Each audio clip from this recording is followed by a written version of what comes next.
ശ്രീജ, അതുപോലെ തന്നെ ഈ തെരഞ്ഞെടുപ്പ് പ്രഖ്യാപനം മുതൽ വിട്ടുവീഴ്ച ചെയ്ത ഒരു പാർട്ടിയാണ് കേരള കോൺഗ്രസ് ജോസഫ് വിഭാഗം. ഇപ്പോഴും വീണ്ടും മന്ത്രിസ്ഥാനമെന്ന ആവശ്യത്തിൽ വീണ്ടും അവർ ഒരു വിട്ടുവീഴ്ചയ്ക്ക് തയ്യാറായിരിക്കുന്നു എന്ന് മനസ്സിലാക്കുന്നു. പക്ഷേ ഇനിയും ഒരു കൗതുകമുള്ളത് അത് പി ജെ ജോസഫിന്റെ വീട്ടിൽ നിന്ന് തന്നെ ആയിരിക്കുമോ അടുത്ത മന്ത്രി? അപ്പു ജോൺ ജോസഫ് ആയിരിക്കുമോ? പ്രത്യേകിച്ച് ഈ ജലസേചന വിഭാഗം അദ്ദേഹം തന്നെ കൈകാര്യം ചെയ്തിരുന്ന വകുപ്പാണ്.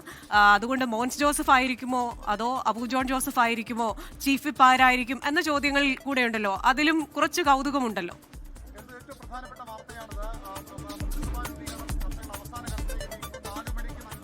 പി ജെ ജോസഫിന്റെ മകനായ അപ്പു ജോസഫാണ് തൊടുപുഴയിൽ ഇത്തവണ മത്സരിച്ചത്. അദ്ദേഹം വലിയ ഭൂരിപക്ഷത്തിന് വിജയിക്കുകയും ചെയ്തിട്ടുണ്ട്. അങ്ങനെ വിജയിച്ചുവെന്ന് അദ്ദേഹത്തിന് ഒരു പദവി നൽകാൻ ഒരുപക്ഷെ പി ജെ ജോസഫിന് താല്പര്യമുണ്ടായിരിക്കാം. എന്നാൽ തോമസ് ഉണ്ണിയാടനെ ഒഴിവാക്കുന്നതുമായി ബന്ധപ്പെട്ട് ഇന്നലെ ചില പ്രതിഷേധങ്ങൾ MLA ഹൗസിന് മുമ്പിൽ അരങ്ങേറിയിരുന്നു. അതുകൊണ്ട് തന്നെ ഈ കാര്യത്തിൽ ഒരു അന്തിമ തീർപ്പ് കേരള കോൺഗ്രസ് ജോസഫ് ഗ്രൂപ്പിനകത്ത് ഉണ്ടാകേണ്ടിയിരിക്കുന്നു. അത് എന്താണെന്ന കാര്യം പാർട്ടി ചെയർമാനായ പി ജെ ജോസഫ് പ്രഖ്യാപിക്കുമെന്നാണ് അറിയുന്നത്. തോമസ് ഉണ്ണിയാടൻ സീനിയറായ ഒരു നേതാവാണ്. ഇരിങ്ങാലക്കുടയിൽ ഇത്തവണ മന്ത്രി ആർ ബിന്ദുവിനെ തോൽപ്പിച്ചാണ് വീണ്ടും നിയമസഭയിലേക്ക് എത്തിയിരിക്കുന്നത്. അദ്ദേഹത്തിന് ദീർഘകാലത്തെ പാർലമെന്ററി അനുഭവ സമ്പത്തുണ്ട്.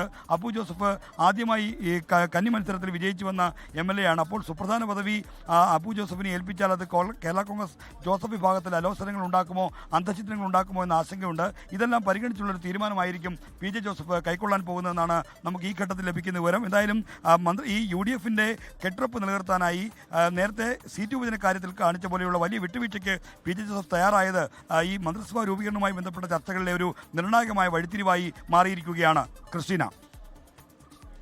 യെസ്, എന്തായാലും ഒരു മന്ത്രിസ്ഥാനവും ചീഫ് വിപ്പ് പദവിയും എന്ന കോൺഗ്രസ് ഫോർമുലയിൽ വഴങ്ങി കേരള കോൺഗ്രസ് ജോസഫ് വിഭാഗം. ശ്രീജിത്ത്, അതിൽ ഏറ്റവും പ്രധാനപ്പെട്ട കാര്യം വഴങ്ങിയെങ്കിലും ഒട്ടും ഹാപ്പി അല്ല എന്ന് നമുക്ക് കൃത്യമായി കാണാമായിരുന്നു. പി ജെ ജോസഫ് പുറത്തേക്ക് വന്നപ്പോൾ മാധ്യമങ്ങളുടെ ചോദ്യത്തിനെല്ലാം ഒരു ചെറിയ ചിരിയോടുകൂടി കടന്നു പോകുന്നതാണ് നമ്മൾ കണ്ടത്.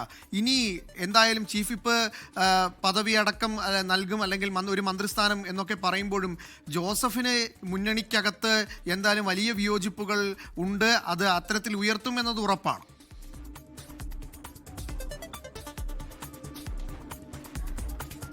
അനൂപ്, ഈ രാഷ്ട്രീയവുമായി ബന്ധപ്പെട്ട കാര്യങ്ങളിൽ എല്ലാ കാര്യത്തിലും പൂർണ്ണ തൃപ്തിയും എല്ലാ കാര്യത്തിലും പൂർണ്ണമായി വിയോജിപ്പും നിലനിർത്തി പോവുക എളുപ്പമല്ല. മാത്രമല്ല എല്ലാ ആവശ്യങ്ങളും പൂർണ്ണമായി സാധിച്ചെടുക്കുകയും എളുപ്പമല്ല. അതുകൊണ്ട് തന്നെ ഈ കാര്യത്തിലൊക്കെ കൊണ്ടും കൊടുത്തും ഉള്ള ഈ ഒരു തീരുമാനങ്ങളാണ് പലപ്പോഴും ഉണ്ടാകുന്നത്. സീറ്റ് വിഭജനവുമായി ബന്ധപ്പെട്ട കാര്യങ്ങളിലാണെങ്കിലും അതോടൊപ്പം തന്നെ മന്ത്രിസഭാ രൂപീകരണത്തിലാണെങ്കിലും ചില വിട്ടുവീഴ്ചകൾ ഒക്കെ അങ്ങോട്ടും ഇങ്ങോട്ടും ചെയ്യേണ്ടി വരും. ഇവിടെ 102 സീറ്റ് എന്ന തിളക്കമാർന്ന വിജയമാണ് UDF ഉണ്ടായിരിക്കുന്നത്.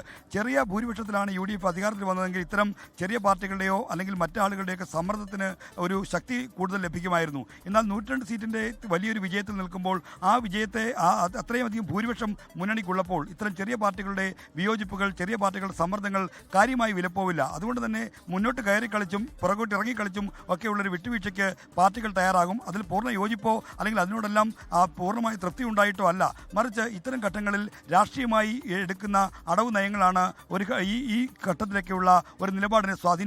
അതുകൊണ്ട് തന്നെ പി ജെ ജോസഫ് ഇപ്പോൾ വിയോജിപ്പ്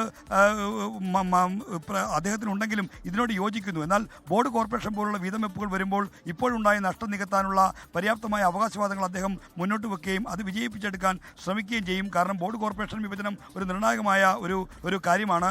വലിയ ബോർഡിൻ്റെയും കോർപ്പറേഷനുകളുടെയും ഒക്കെ അവകാശവാദം അദ്ദേഹം ഉന്നയിക്കുമ്പോൾ അത് നിശ്ചയമായും അതിൽ എണ്ണത്തിൽ കൂടുതൽ നേടിയെടുക്കാനും പാർട്ടി അണികളെയും നേതാക്കളെയും തൃപ്തിപ്പെടുത്താനുള്ള ഇടപെടൽ പി ജെ ജോസഫിൻ്റെ ഭാഗത്തുനിന്ന് ഉണ്ടാകുമെന്ന് നിശ്ചയമായും കരുതാം.